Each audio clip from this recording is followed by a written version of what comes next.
Hello and welcome to Boost Your Business English, the podcast for professionals who want to level up their language skills. I'm Alex. And I'm Chloe. It's great to have you with us for episode 9. Today, we're getting our crystal balls out and looking into the near future. That's right. Our topic is business vocabulary for 2026. The world of work is changing incredibly fast, and the language we use is changing with it. We've picked out the essential words and phrases you need to know to stay ahead.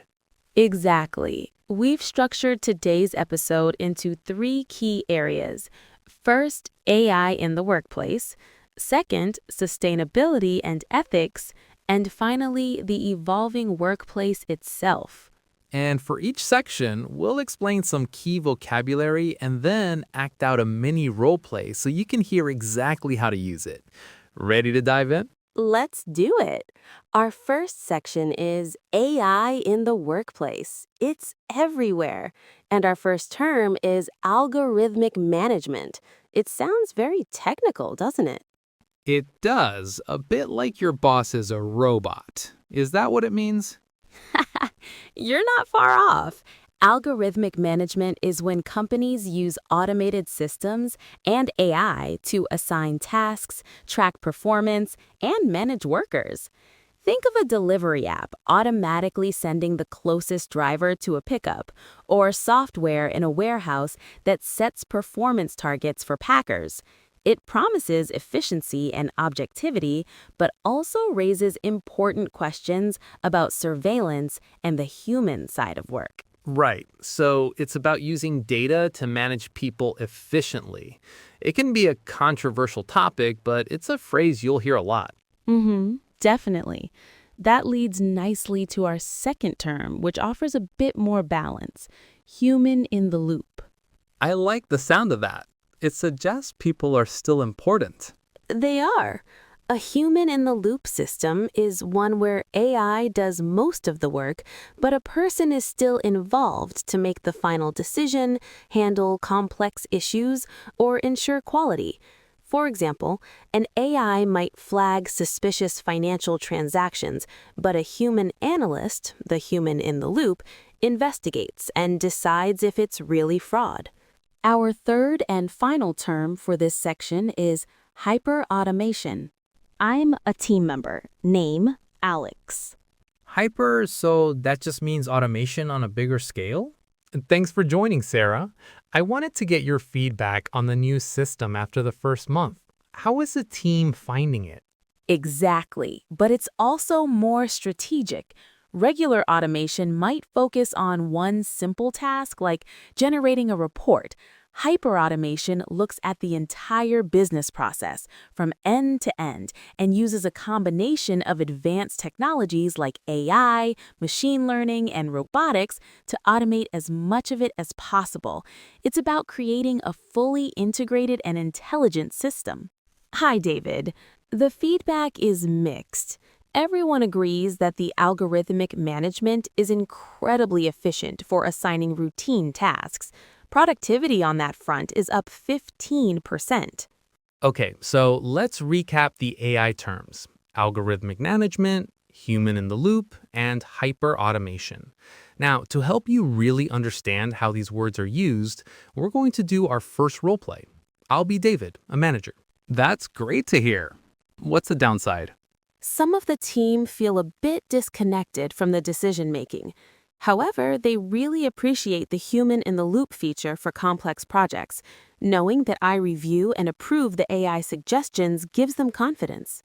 Good. That balance is exactly what we were aiming for. Let's keep monitoring the feedback. Thanks, Sarah. And scene.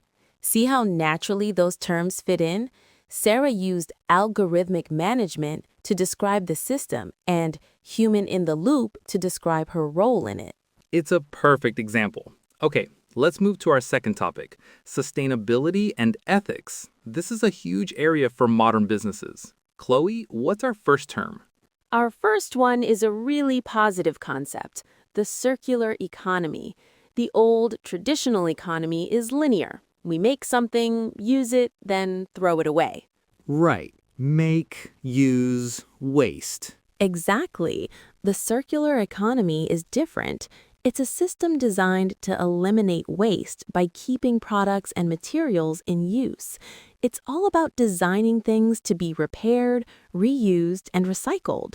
So, a clothing company that encourages you to return old clothes for recycling, or a tech company that focuses on making its phones easy to repair, that's the circular economy in action. Perfect example. But that leads us to a more negative term, greenwashing. Ah, yes, this is an important one to know.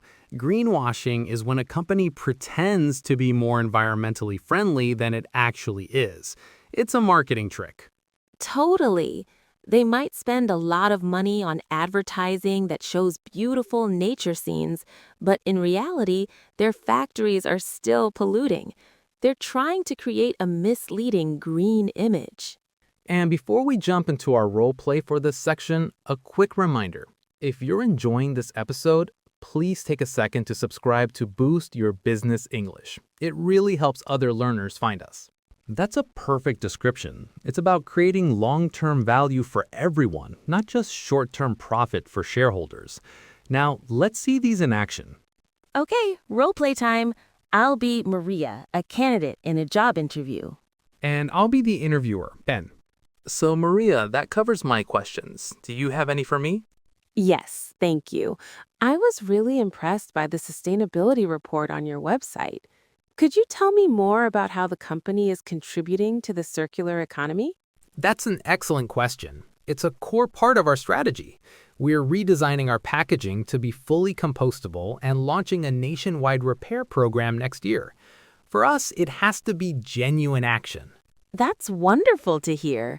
It's so refreshing to see a company that truly invests in these initiatives rather than engaging in greenwashing. Thank you. We believe our customers and employees value that authenticity. And scene. Asking about the circular economy is a very smart move for a job candidate. It shows you're thinking about the bigger picture. Absolutely. And using the word greenwashing shows you understand the difference between talk and action. Okay, let's get to our final section, the evolving workplace. Right. This is all about how, where, and when we work. Our first term is asynchronous work, or simply async. This is more than just remote work, isn't it? Much more. Remote work can still be synchronous, meaning everyone is expected to be online from 9 to 5 at the same time. Asynchronous work means team members can contribute at different times. It relies on great documentation and communication, so you don't need instant replies to get work done. That's a huge shift. It's great for global teams in different time zones, and it allows for more deep work. Exactly. Now, this new flexibility has helped another trend grow, the portfolio career. A portfolio career. So instead of one job, you have a collection of them? That's the idea. It's when a person earns income from multiple sources, like some part-time consulting, a freelance writing gig, and maybe teaching an online course. They have a portfolio of different professional activities instead of a single full-time job. I see a lot of people moving towards that. It offers variety and control. But not all companies are adapting, which brings us to our last term, flexidus. What a great word. It's a blend of flexible and exodus. An exodus is when a large number of people leave a place. So a flexidus is the mass departure of employees from companies that refuse to offer flexible working conditions. So you could say, after they ordered everyone back to the office 5 days a week, the company experienced a flexidus. It's a powerful warning. It is. Okay, let's wrap these 3 ideas into our final role play. This will be a casual chat between 2 friends, Tom and Anna. I'll be Tom. Hey, Tom. I haven't seen you in ages. How have you been? Anna, I'm doing great. I actually left my old job about 6 months ago. Oh, wow. What happened? Honestly, the company was just so rigid. Management couldn't get their heads around asynchronous work.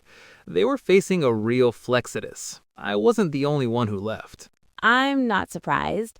So, what are you doing now? I've started building a portfolio career. I'm doing some consulting for a startup that's fully async, and I've picked up some freelance design projects. I've never been happier. And scene. That was a great example of how these terms describe the real life choices people are making about their careers now. It really was.